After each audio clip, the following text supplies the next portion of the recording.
ప్రపంచ కుబేరుడు టెక్ దిగ్గజం ఎలన్ మస్క్ అమెరికాలో కొత్త రాజకీయ పార్టీ పెట్టబోతున్నారు. ఇటీవల మస్క్ తన సోషల్ మీడియా ప్లాట్ఫారం ఎక్స్ లో యుఎస్ లో కొత్త రాజకీయ పార్టీ కోసం పిలుపునిచ్చారు.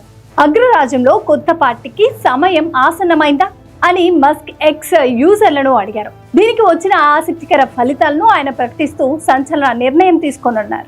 మస్క్ తెలిపిన వివరాల ప్రకారం అమెరికాలో కొత్త రాజకీయ పార్టీ ఏర్పాటుకు 80% మంది యూజర్లు మద్దతు పలికారు.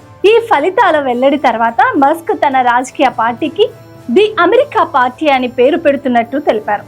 ఎక్స్ లో వైరల్ అవుతున్న ఈ పోస్టులో మస్క్ అమెరికాలో కొత్త రాజకీయ పార్టీ అవసరం ఉందని 80% ప్రజలు దీనికి మద్దతు పలుకుతున్నారని తెలిపారు. అధ్యక్షుడు డొనాల్డ్ ట్రంప్ ను లక్ష్యంగా చేసుకుని ఆన్లైన్లో మస్క్ పలు విమర్శలు చేశారు.